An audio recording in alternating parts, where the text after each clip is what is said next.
Shalom, shalom, peuple de Dieu, que Dieu Tout-Puissant vous bénisse, Dieu Tout-Puissant vous fasse du bien. Nous sommes pendant notre moment de la parole, notre moment de l'exaltation. Là où vous êtes, prenez le temps de se concentrer, prenez le temps de tous abandonner et de se concentrer pour la prière et pour ce moment de l'exaltation. Que Jésus-Christ vous bénisse et prenons le temps de prier. Alléluia. Éternel, le Dieu de grâce, le Dieu Tout-Puissant, le Dieu de miracles, le Dieu de guérison, le Dieu qui a créé toutes les choses visibles et invisibles, je te loue, je te bénis, Seigneur Dieu, et j'abandonne ce moment entre tes saintes mains. Guide-nous, oriente-nous, Seigneur Dieu, que ta présence demeure du début jusqu'à la fin. Père éternel, que tu puisses, Père, prendre nos difficultés, que tu puisses, Seigneur Dieu, résoudre tous les problèmes que mon frère, ma sœur a maintenant, Seigneur Dieu, dans le nom puissant de notre Seigneur Sauveur Jésus-Christ. Nous avons ainsi prié et nous disons tous Amen. Nzambe asala biso bolamu, Nzambe apambola biso, apesi biso santé kitoko, apesi biso oueza souffle de vie, yango eza le plus important na kati na mokolo na lelo. Et thème na biso tozolobela eza Dieu honore celui qui l'honore. Dieu honore celui qui l'honore. Donc Nzambe azoko kopesa oueza ntina na muntu oyo apesa kayepi ntina. Donc honneur eza valeur moko eza très utile na biso bana na Nzambe. Il y a plusieurs façons de honorer Nzambe, par notre façon de vivre, par notre façon de prier, par notre façon de considérer Dieu. Il y en a plusieurs façons oyo mwana na Nzambe akoki honorer Nzambe. Et lelo oyo biso bana na Nzambe eza nebele à cause ya ba difficulté, à cause ya ba problème. Tout comme déshonorer Kombo Nzambe. Or, tant que déshonorer Kombo Nzambe, notre fin aussi sera dans la désolation. Parce que fin nabiso et kozala na kat na enfer. Donc la vie éternelle, pour que tu mérites vie éternelle, il faut que l'homme puisse honorer le nom de son créateur. Ndenge nan tozana sena mabele. Parce que tant que honorer Kombo Nzambe, na ndenge tozana mabele, Nzambe akonorer biso mokolo yasuka, akopesa biso oueza ba valeur to méritaki. Et difficulté te pas cité à mokil oyo ekomisa yo muntu ozoko déshonorer Kombo na Nzambe. Et enseigner na yo mwana na Nzambe ofanda omituna question na kati na vie chrétienne na yo. Ndenge ozoko vivre, est-ce qu'il y a des choses où ozoko honorer Nzambe to il y a des choses où ozoko déshonorer Nzambe?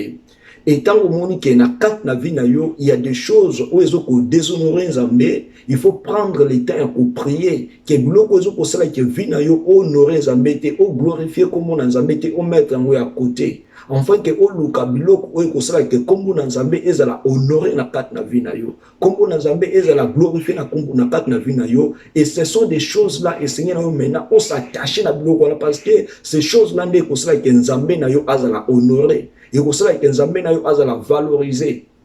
Et bien tout que nous kosambela mais tout comme ko fingisa comme na Nzambe. Na façon na biso ya ko vivre, na façon na biso ya ko loba, na façon na biso ya ko tambola tout comme ko fingisa comme na Nzambe, tout comme ko déshonorer comme na Nzambe. Il y a même pas ba peut-être ba sambela kate ba Nzambe te ba s'approcher à cause de ba comportement na biso. Donc moi na Nzambe tala état de vie na yo, tala alliance na yo, tala relation na Nzambe, ils a pour na honorer to pour na déshonorer. Ceux qui a pour na honorer continuer na honorer comme Nzambe, Nzamba côté le mapé à honorer yo. Mais ceux qui a pour na déshonorer comme Nzambe, c'est le moment ya ko luka ko détourner face na yo pour na ko honorer comme Nzambe, pour na ko luka ko yo kisa comme Nzambe solité. Alléluia.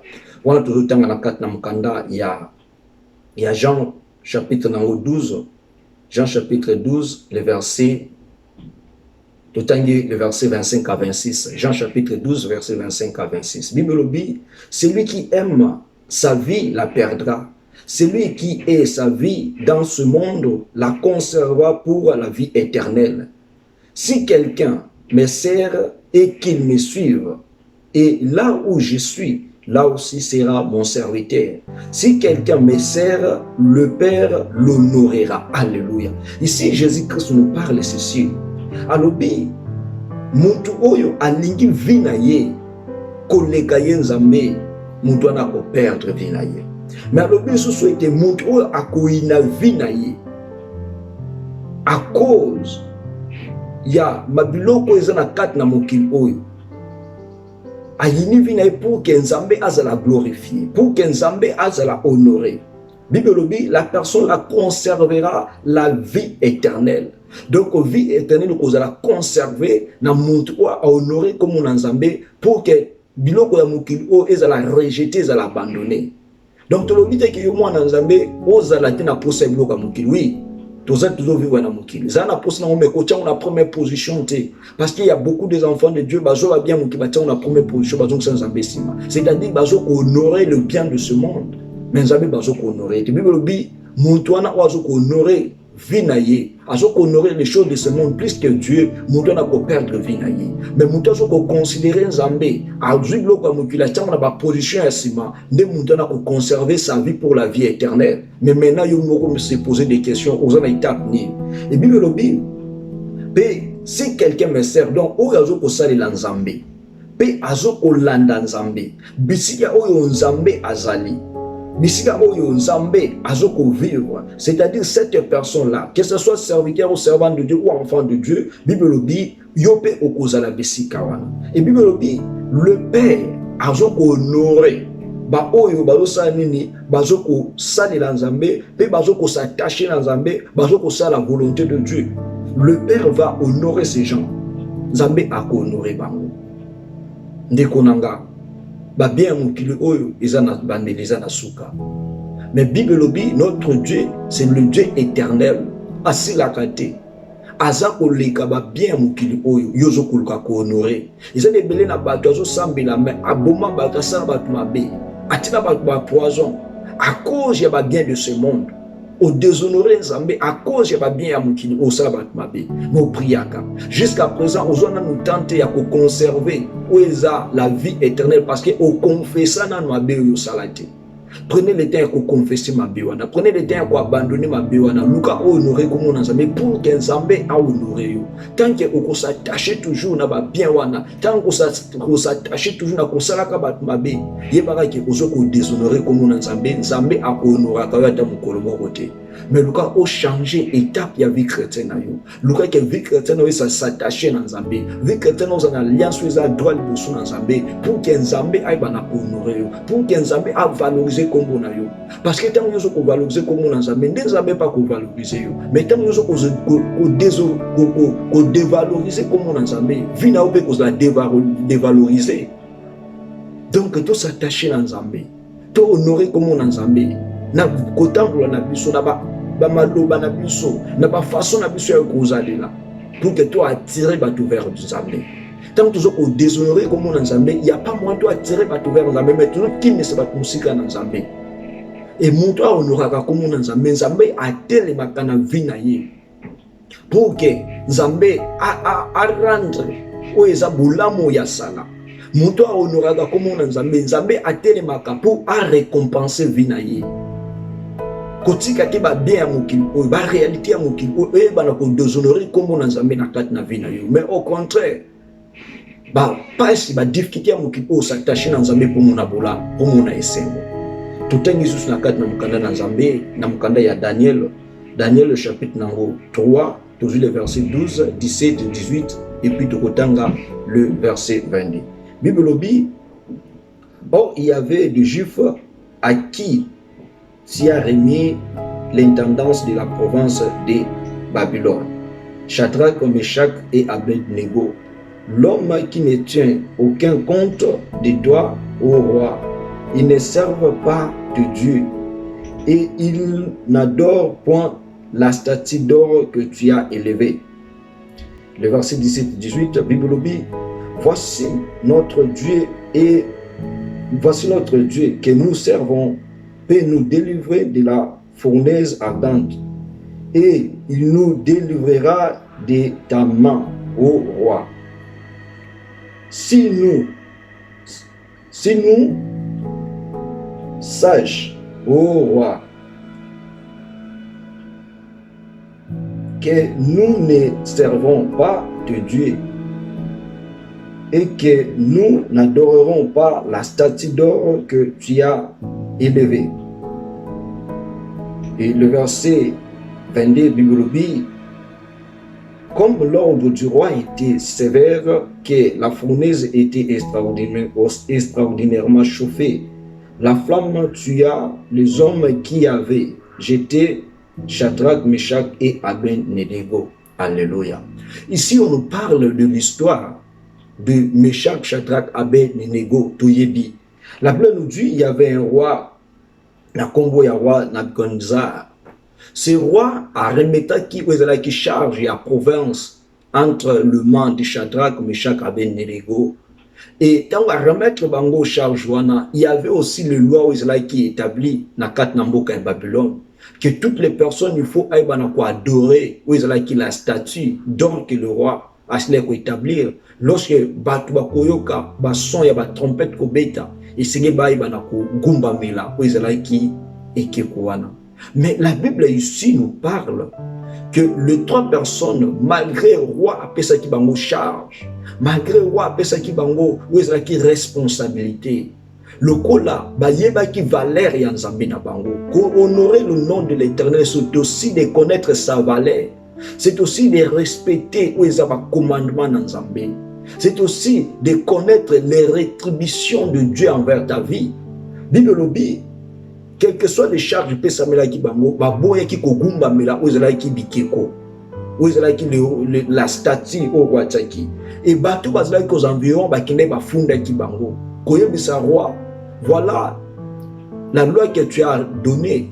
Il y a des personnes bazo koto sa loi wanati et Bible lobi basala ki intervention na Daniel, Meshach, Abed-Négo babenga ki bango et tant babengi bango le roi ayebisi bango alobi pourquoi vous refusez d'obéir à l'ordre du roi na pesi. Écoutez, Dieu honore celui qui l'honore. Roi, nous servons un Dieu qui est vivant. Nous servons un Dieu qui est véritable. Ce Dieu-là est capable de nous délivrer de ta main, au roi. Donc, il y a confiance à honorer le Dieu Tout-Puissant. Parce qu'il y a quatre dans la Bible, lobby, tokoi ko gumba mela nzambe mususuti abike kwa par nzambe. Lelo oyo akosha ko déshonorer comme nzambe ba pesa yo musala. Ozo obanona comme nzambe okoma ko adorer bikeko. Okoma ko adorer peut-être na yebite ba science moko inutile akosha musala ba pesa yo. Bible lobby awa Daniel, Shadrach, Meshach, Abed-Négo bango misal. Bible lobby bazala qui na responsabilité mais baboy qui ko adorer oza statue ya roi na ngonga otro kende eza bangonga o batu bako perdre nzambe à cause de difficulté bako pesa yo musala ba pesa ba condition ya mabe o esingilo ko remplir okomona mwana nzambe a déshonorer comme nzambe a respecter oza ba loi établie à ce monde donc olingi ba bien mukipo ko le nzambe. Donc ta place ne sera pas dans la vie éternelle. Ndima oza lokola Shadrach, Meshach, Abed-Négo baboyi ko gumba mela ozala ki ekeko. Et Bible lobi lokola baboyi ki la colère ya roi ezala ki très sévère. Pourquoi batnon bazo ko obéir bango misat baboya ko obéir et Bible lobi roi akoma ki nakanda et atinda ki ba o bazala ki très fort bazala ki très vigoureux ba ki nokozwa bato misato Shadrach, Meshach, Abed-Négo ainsi que baboaka bango na libulu ya fournaise ardente et Bible lobi libulu wana to fournaise ardente ezala ki extraordinairement chauffé ba chauffa ki yango. Pourquoi batala nzambe oyo Shadrach, Meshach, Abed-Négo bazo ko servir. Est-ce que Asa le Dieu capable, Asa le Dieu tout puissant? Mon frère, ma soeur, lorsque tu as le Dieu tout puissant dans ta vie, yebaka ke batu bako bundisa yo, yebaka ke batake koya, mais le kolo zo honorer comme on a nzambe akotika yo to dinda, nzambe akotika yo to kufa, akote ma pona défendre kombo na yo, akote ma pour que a défendre kombo na kat na vie na yo, akote ma pour que a changer toutes les situations. Et Bible lobi les batu batina pour que va rejeter Shadrach, Meshach, Abed-Négo na kat na libulu ya moto. Bible lobi batu wana tango bayaki babwaka ki Shadrach, Meshach, Abed-Négo na kat na libulu ya moto. Bible lobi nzambe na lola aslaki ke bango badindaki na libulu mais batu baye ko bwaka bango Bible lobi akufaki. Alléluia. Tel un miracle, oh Zamba Slaka, tant toujours honoré comme on a eu, tant toujours tant on la carte na crainte na ye. Bible bi ba tano ba kufa mais bango ba dindi na carte na libulu ya moto. Pourquoi? Parce que ba honorer du comme on a Nzambe, parce que ba pesa ki comme on a Nzambe valeur, ba boy ko gumba na bikeko Nzambe asala ki distinction, asala ki ezala ki bokese na carte na ba vie na bango. Et Bible bi le roi na buto na zo ki te nkola la te, a pour intervenir pour que ayeba si réellement Shadrach, Meshach, Abednego baza en vie. Et puis le roi s'est approché na kat na libulu, a bengi Daniel, Daniel serviteur du Dieu vivant, a compris que Daniel il sert le Dieu vivant, le Dieu qui honore celui qui l'honore. Et puis Daniel a répondre au roi vit éternellement. Alléluia. Et puis le roi a s'approché vers la pluie. Où est-ce qu'il fournaise ardente? Azokotu na ba conseil na ye. Est-ce que n'est-ce pas na kat na libulu tu vois qu'il 3 personnes na kat na libulu? Ba conseil ba oui, nous avons jeté 3 personnes. C'est Shadrach, Meshach, Abednego na kat na libulu. Mais le roi lo yebisa ba non, na kat na libulu oyo fournaise ardente, je vois une 4e personne et cette 4e personne asa semblable à fils de Dieu. Alléluia. Et c'est les 4 personnes là, Azamut, Oyo, Shadrach, Meshach, Abednego, parce qu'honorer c'est le Dieu Tout-Puissant. C'est lui qui est à Paris pour nous sauver bateau Anora qui est. Les 4 personnes qui pour nous protéger. Et jusqu'à cette bimisa qui Shadrach, Meshach, Abednego na 4 na libulu. Et tant que bimisa ba Bible dit bazaki qui c'est sauf, il y avait pas ba signe peut-être il y a douleur il y a pas na 4 na bazoto na bango. Pourquoi? Parce que parce que honorer comme on a Zambie. Nzambe akitaki asovaki bango, Nzambe akitaki atalisaki monene na ye. Mwana Nzambe kotika te pasi, kotika te difficulté bungisa yo kombo na Nzambe. Bateka bon Nzambe na yo te à cause ya ba bien bazopesa yo. Bible lobi tant Shadrach, Meshach, Abednego ba bimi na kat na libulu ya moto. Bible lobi maintenant loi oyo roi ko établir que toutes les personnes va honorer, va déshonorer Nzambe à cause de la statue. La loi là a été changée. Alléluia. Ce qui lui a été changé, c'était à cause de la confiance, c'était à cause de la foi, à cause de l'attachement au Nzambe, avec Daniel, Shadrach, ainsi que Abednego, Bango Misato. Bible lobi Nzambe a salaki que loi ya mboka ya Babylone ezalaki changé. Et le roi Yebisibango, à partir d'aujourd'hui, que toutes les personnes essayer de honorer le Dieu de Shadrach, Meshach, Abednego, parce que ce homme ici, le Dieu vivant, le Dieu véritable, le Dieu qui est capable de sauver la fournaise ardente. Alléluia. Bible, la loi qui a été changée, et comment il faut adorer le vrai Dieu. Mon frère, ma soeur, laisse-moi te dire, ne déshonore pas Dieu à cause il y a ba offre bazo pesa yo. Ne déshonore pas Dieu à cause peut-être il y a ba science yo ni kokota. Kanga mana Nzambe wana. Nzambe wana kotika te vina yo et souffrir pe esuka na katna koso na kocholama na katna kofingama. Tant que yo ko honorer Nzambe na vie chrétienne na yo, Nzambe ko telema ko honorer yo. Parce que le bien qu'il honore celui qui l'honore. Et mouto azoko salela ye, pe akolanda ye, bisika oye azali, bisika na pe mouto na kozala. Et le Père, que le Dieu Tout-Puissant, Dieu éternel, honorera cette personne-là. Tu es serviteur, servant de Dieu. Peut-être tu trahis déjà alliance Nzambe à Bengayo. Tu trahis Moussala Nzambe à cause ya pasi, à cause ya minyoko. Tant que tu veux salela Nzambe, nandenya solo pasi koya. Moi Nzambe yebaka ke na vie chrétienne tant que sale la Nzambe na ndenge ya solo zotambola na droiture zotambola na ko respecter ba commandement na Nzambe yebaka ke vie na yo ekozala lié na kat na souffrance vie na yo ekozala lié na kat na page passion eza Satan le diable zo ko tenter yo pour que o déshonorer comme na Nzambe mais tant que o tika la constant na comme na Nzambe tant que o persévérer na comme na Nzambe o ko changer histoire ya mokili o ko changer histoire ya famille na yo à cause ya Nzambe ozo salela. Parce que Dieu honore celui qui l'honore. Tu honorer Nzambe na vie chrétienne na biso. Tu honorer Nzambe na comportement na biso. Luka alliance na yo. Kotambola na Nzambe ezala droit, ezala vertical. Ezala te alliance to kotambola oyo eza ozoko apparaître beau, belle na misu ya batme na kat na mutema na yo. Oza na kat na makambo mabe. C'est renoncer na nyonso eza mabe. Talela Nzambe, honorer Nzambe. Nzamba kotika uti ko abandonner yo te. Yo oza malade, oza na kat na souffrance, tala vie na ndongo zo tambola na ngwelo na Nzambe. Est-ce que pas chez eux communes, ça parce que déshonorer qui comme on Nzambe te honorer qui comme on Nzambe. Ce que cela honorer comme on Nzambe qui pas chez comme Elio, Nzamba na ko telema pour que a défendre vie na yo. Nzamba na ko telema pour que a défendre kombo na kat na bomo na yo. Enfin que ba oui, le Dieu là est vivant, le Dieu là est véritable, le Dieu là est capable.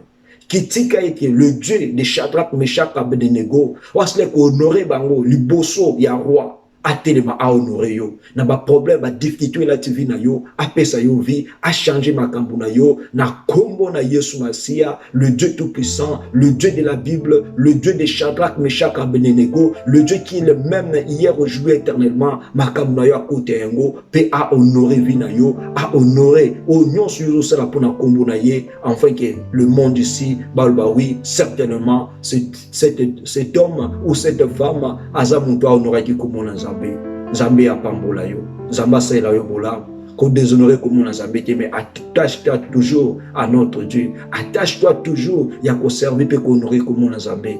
Pour que Nzambe a honoré yo. Le véritable honneur, ils ont toujours comme tu n'attends la vie éternelle. Il y a le véritable. Alléluia. Prenons maintenant le temps de prier et d'abandonner ce moment entre les mains de Dieu. Promesse Jésus aux bon de la copie sans Nzambe merci. Kokumisa kopambola ye na nyonso asali apesho souffle de vie apesho bonne santé bisa ye merci to bonde na kombo na Yesu alléluia Nzambe na lola Père éternel to kumisa to pambolo Seigneur Dieu pona maloba pona santé kitoko yo pesi biso ya Nzambe tikete kombo na yekumisa makombo na ye pambola ma Seigneur Dieu ya Nzambe soki bomba ki biso to batela ki biso te loto ka tozala na bomo te me lokolo pesi biso bomo ya Nzambe toza reconnaissant na bomo yo pesi biso il y aura des bonnes choses Seigneur Dieu o yo ko bana ko sala na ba vie na biso na ba famille Seigneur Dieu yango kombo na yekumisa me pambolama yawe Nzambe bilobe tozalaka derrière maloba na yo pour que okangola pour que sikola yawe Nzambe zala derrière maloba na yo oto bimisi na kati Seigneur Dieu ya mokona lelo que Dieu honore celui qui l'honore yawe Nzambe mimonsa yawe Nzambe leka na kusala na kombo na Yesu Masia wana ngonga ozo kende ko bondela lisusu koyebisa Nzambe de Seigneur Dieu Yahweh Nzambe, Bible lobi to lobiete, Dieu honore celui qui l'honore. Yebisa Nzambe te Seigneur Dieu, mais si on a déshonoré ki kombo na yo,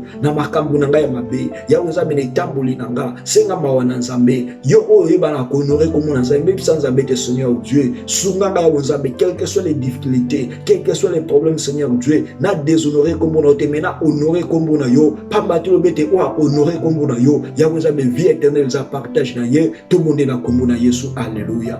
Yahweh Nzambe éternel, le Dieu des armées, le Dieu tout-puissant. Père éternel, je prie maintenant, Seigneur Dieu. Yo le bete o azoko honorer comme on a Nzamba cause l'honorer. O azoko déshonorer comme on a Nzamba cause la déshonorer. Yahweh Nzamba, je prie maintenant pour mon frère, ma sœur, Seigneur Dieu. Yo yebi vinaye, o yebi Seigneur tamboli na ye. Yahweh Nzamba, oh non, ce Seigneur Dieu, ça comme ma force, ma puissance est ennemie. Et je sais que Seigneur Dieu, à cause de ma réalité à mon Dieu, oyo, ndekonanga moi chembali Yahweh Nzamba, aïba na ko déshonorer comme on a yo. Yahweh Nzamba na joko bon de la Seigneur que le Saint-Esprit de Dieu, Yahweh Nzamba a touché ye, a pèsé ma cache Seigneur, bisco ça na kat na faiblesse comme ma fort, pour na aïba na ko honorer comme on a yo. Yahweh Nzamba ben influence non sur Satan, o ya ka Seigneur Dieu, ko sala na kat na vie ande ko pour que vie na ye, et ba na ko za Seigneur Dieu, o yo ko honorer te bezo ko déshonorer. Yahweh Nzamba na déclarer dans la nuit le sans effet, et Yahweh Nzamba sunga mon frère, sunga ma sœur Seigneur Dieu, ozo tambola na kat Yahweh Nzamba, ya obéissance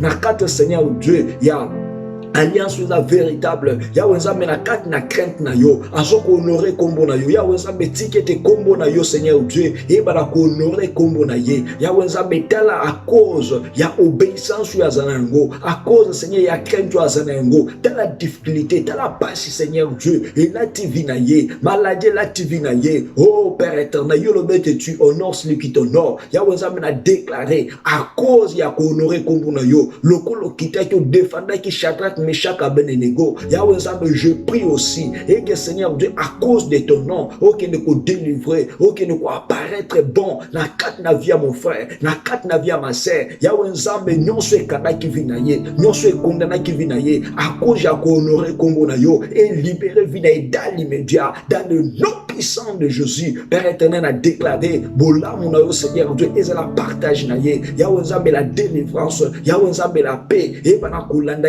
dans le nom puissant de Jésus-Christ. Alléluia. Namo toujours qui nous cobondo, toujours qui nous cobisan Nzambe. Seigneur Dieu, bateau non soba qui ko accuser Daniel, Shadrach, Meshach et Abednego. Yahweh Nzambe kota ki makambo ya Shadrach, Meshach et Abednego. Yahweh Nzambe défendre ki bango. Toujours qui nous cobondo la cobisan Nzambe. Yahweh Nzambe défendre nga. Yahweh Nzambe na bateau non soba fundanga. Na bateau non soba loba mabe ponanga. Yahweh Nzambe na sengete kombo na yo. Et qu'il m'a pona ko défendre nga. Et que o non soba loba ki ya mabe. Yahweh Nzambe na vie na yo. yo yawe nzambe na vie nanga yawe nzambe na vie ya bana nanga na vie ya mwashe mbaye nanga ezala nile sans effet tobonde na kombo na Yesu. Alléluia. Oh Père éternel, la Bible veut que tu es l'intercesseur qui intercède près du Père envers nos vies, Seigneur Dieu. Maintenant je viens, Seigneur Dieu, pour prier. Yawe nzambe na Seigneur que Seigneur, que toutes les personnes, les accusateurs, au bajo kwa akize biso, et pas na yo Seigneur Dieu, na maloba na makabo biso to salité. Seigneur Dieu, comme ozo côté na pour na honorer ba oba honoraka yo. Seigneur Dieu, je prie maintenant et que yo tellement Seigneur Dieu ko défendre biso, ko longola toutes les puissances, les forces Seigneur Dieu. Où est accusation ennemi, eza na nguyati na ba vie na biso, eza na nguyati na ba famille na biso, ba déclaration na ba Seigneur Dieu, to déclarer za la nul sans effet. Basta tu vas présenter le bosso na biso pour que Seigneur Dieu te ba na honorer yango. Yawe nzambe na déclarer eza na nguya mon côté, eza la nul sans effet dans le nom puissant de Jésus. Yawe nzambe telema, yawe nzambe sala, yawe nzambe kangola Seigneur Dieu, influence nyonso, où eza ba force, ba puissance ya bal Seigneur Dieu, ezo ate autorité na ba vie na biso, ezo ate autorité na ba famille na biso, na kombo na Yesu Masia. Yawe nzambe maloba na bango Seigneur Dieu, et mana kozala détourner, maloba na bango Seigneur Dieu, ezala nil sans effet dans le nom puissant de Jésus. Yawe nzambe tikete influence oyo nzambe na lola osalaki entre Daniel, Shadrach, Abednego Seigneur Dieu. Yawe nzambe na kati na mboka ya Babylone, to sengete Seigneur Dieu qui est le même influence à cause Seigneur Dieu ya obéissance ya crainte tozala na kombo na yo bisika nyonso tozali Seigneur Dieu, to même influence wana te ba oba sel de la kayote ba oba zo tambola na molili Seigneur Dieu, ba vie na bango ezala éclairé, ba kambo na bango Seigneur Dieu ekende de l'avant à cause Seigneur Dieu ya obéissance ya honneur biso tuzo pesa na kombo na yo. Yawe nzambe mimonisa, yawe nzambe sala, yawe nzambe pesa vie na kombo na Yesu Masia. Alléluia. Nous seigneur maintenant que le bonheur, la grâce de Dieu et accompagner Vinayo. Le bonheur, la grâce de Dieu, ils la partagent à Vinayo. Aujourd'hui, que nous connaissons le Seigneur Dieu. Bisika non sur le blocage de la qui. Bisika non sur Seigneur Dieu. Oh, ténèbres de la qui. Yahweh nous amène à signer lumière na yo et qui t'a éclairé. Lumière nous amène qui t'a échangé. Oh, non sur la qui comme force puissance. Il y a Satan le diable. Oh, bah dès qu'on pèse na Vinayo pour que ça la commune la lumière. Yebisa na mette Seigneur bitumba non sur quel que soit origine quel que soit source na yango yawe nzambe telema pe au défendre kombo na yo to bondeli na kombo na Yesu. Oh Père de gloire éternel de Dieu tout-puissant, tout élémisi kombo na yo Seigneur Dieu, Nicolas ba force ya ba puissance nyon sur les alliés ennemis, tout élémisi kombo na yo nzambe kombo na yo telema, kombo na Seigneur Dieu ba na ko racheter, oh bana na yo Seigneur Dieu ba zo ko honorer kombo na yo, yawe nzambe quelle que soit la nuit la journée, yawe nzambe tala de force, de puissance ya ténèbres Seigneur, ils ont ko apparaître na ba vie na bango, yawe nzambe na zo ko déclarer, na zo ko prier ko senga la lumière, na zo ko prier ko senga Seigneur de la force de Dieu et qui t'apprend à couper sa vie, la force de Dieu et qui t'apprend à changer Seigneur Dieu, toutes les barrières, toutes Seigneur Dieu, les forces, les puissances au servir, ma vie à bananayo de loin de près. La Bible me dit Seigneur Dieu, la main de l'Éternel n'est pas trop court, ni son oreille Seigneur Dieu trop dur pour nous écouter. Yahweh Nzambe a déclaré que la main de l'Éternel est même à la vie, la main de l'Éternel est même à la restauration. Libosu à bananayo Seigneur Dieu, bah loi nous se tellement qui Seigneur Dieu pour la condamnation. Loi nous c'est tellement que Seigneur Dieu pour la ténèbre. Yahweh Nzambe a déclaré que toutes ces lois, ils ont brisé toutes ces lois Seigneur Dieu, ils ont effacé, annulé dans le nom puissant de Jésus. Yahweh Nzambe touché, Yahweh Nzambe salaba oh non sur Seigneur Dieu. Jusqu'à présent Seigneur bagumba meli bikeko à cause de la souffrance,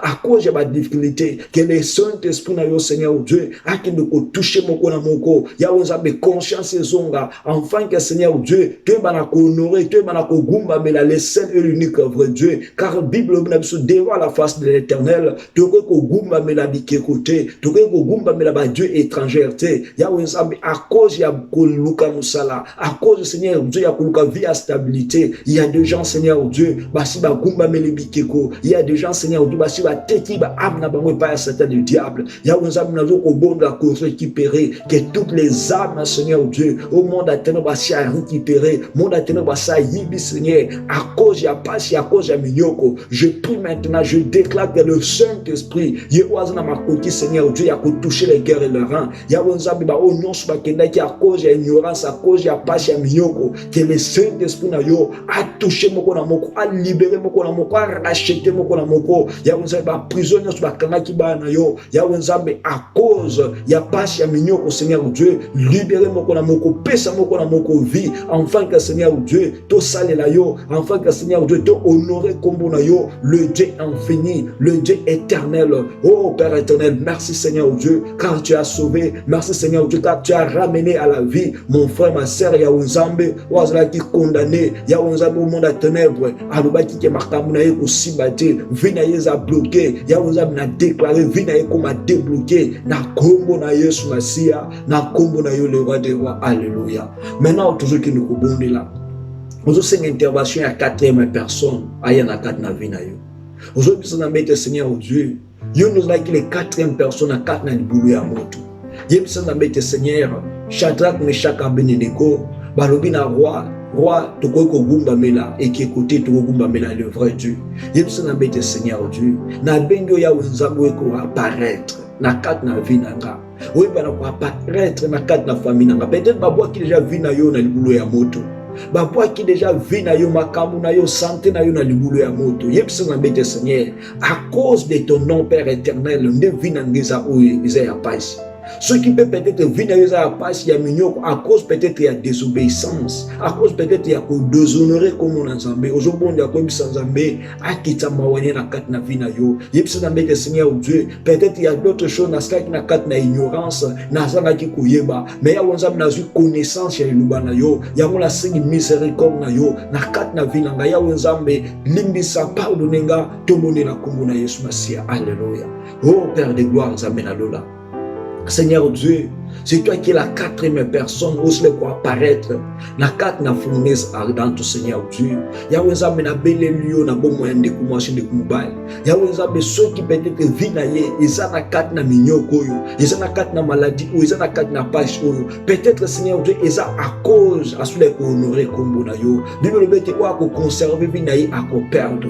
Mais o ya ko yina à ko perdre Seigneur Dieu. Ou ils ont vie na ye mais aligné ou ils ont vie na yo la priorité. Yahweh Zambé a conservé vie éternelle pour la partage na ye. Ba misusu Yahweh Zambé ba comment peut-être ba inapte à cause de l'évangile na yo. Yahweh Zambé ba joie peut-être ba problème à cause de musala na yo. Yahweh Zambé tala lelo mukilezo ko seka bango, mukilezo ko finga bango, mukilezo ko hina bango. Yahweh Zambé na belle lieu, le Dieu qui honore celui qui l'honore. Yahweh Zambé na déclaré yo osna ki na Shadrach, Meshach, Abednego. Yahweh Zambé bima ki na 4 na libulu ya moto. Okoma ki 4e personne na belo Seigneur Dieu ose la secours yande komwasi ose la secours yande kumbal ya wenzambe bisiko ya zangi bisika o ya zokoluka batna mukimba kangele ba porte ya wenzambe na sengi intervention divine ya wenzambe ya kofungulela ba porte ya wenzambe intervention divine et même la joie et même la paix le nom puissant de Jésus Père éternel. Il y a aussi de cela Seigneur Dieu basana kat na ba difficulté basana kat na minyoko à cause de désobéissance à cause ya ko déshonorer kombo na yo à cause Seigneur Dieu ya ko ina kombo na yo à cause Seigneur Dieu ya ko finga kombo na yo ya wezabi na sengi yo za zambe na mawa Bible dit que tu es là la colère est riche en bonté ya wezabi na zo ko bonne la bonté na yo na zo ko bonne la miséricorde na yo et ça la partage ya ndeko Seigneur Dieu ya wezabi toucher cœur toucher rein na ye Seigneur Dieu enfin que nous téma na ye azwa temps ya ko confesser azwa temps ya ko abandonner oh non sur l'insela yo tida na mabe weza l'insela yo tida Seigneur Dieu na ko bana ko déshonorer kombo na yo ya ko bana ko déshonorer weza alliance yo sala na ye ya wezambe si c'était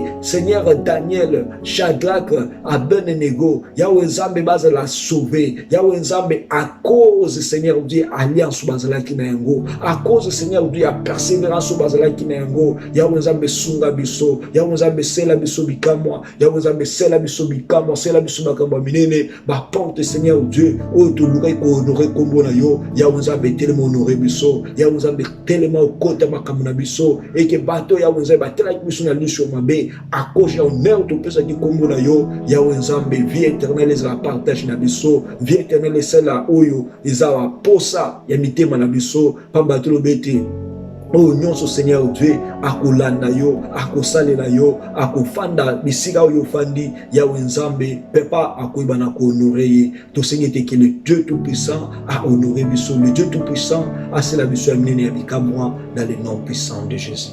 Quand ce Père éternel, le Dieu tout-puissant, le Dieu des armées, Seigneur Dieu, je te loue, je te bénis pour ce moment que tu nous as parlé, pour ce moment, Seigneur Dieu, que tu nous as conduit.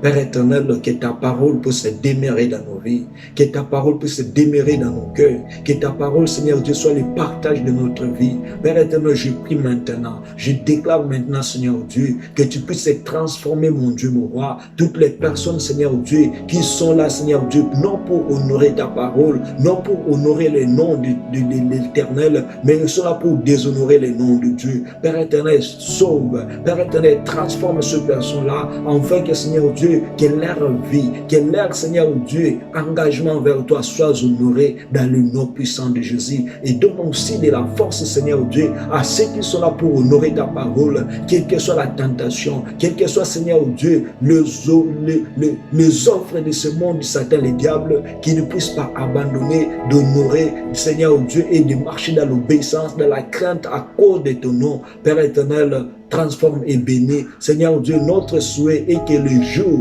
où, Seigneur Dieu, tu viendras pour hériter ce qui t'appartient, Seigneur Dieu, que nos vies, Seigneur Dieu, soient aussi dans nos santé, nos noms, Seigneur Dieu, soient aussi parmi ceux-là qui vont bénéficier de la vie éternelle. Seigneur Dieu, aide-nous, quelles que soient les circonstances de ce monde, quelles que soient les offres de ce monde, que nous ne puissions pas abandonner ton nom, que nous ne puissions pas déshonorer ton nom, mais que nous puissions toujours honorer, Seigneur Dieu, et marcher dans la crainte, et marcher dans la fidélité, et que notre alliance, Seigneur Dieu, soit toujours verticale vers toi. Seigneur Dieu, honore-nous et sauve-nous, comme tu as fait avec Shadrach, Meshach et Abednego, de maintenant et à jamais, dans le nom puissant de notre Seigneur Sauveur Jésus-Christ, nous avons ainsi prié et nous disons tous Amen.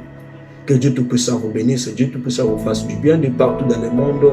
Là, nous bénissons l'homme de Dieu, le pasteur Olivier Mutombo depuis la France. Que Dieu Tout-Puissant vous bénisse. Nous bénissons aussi l'homme de Dieu, le pasteur Yvon Loki depuis l'Irlande, ainsi que le bien-aimé de l'Église de la Grâce. Dieu Tout-Puissant vous fasse du bien. Et nous bénissons l'homme de Dieu, le prophète de Mavinga depuis Kinshasa, avec l'église Colombe de Fée, Zambé Nalola, Apambola Salabola.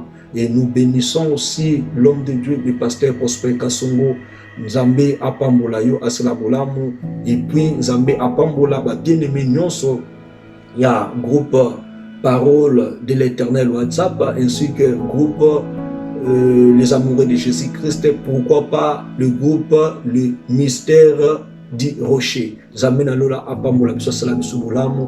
À nous revoir à la prochaine. Ciao, bye bye.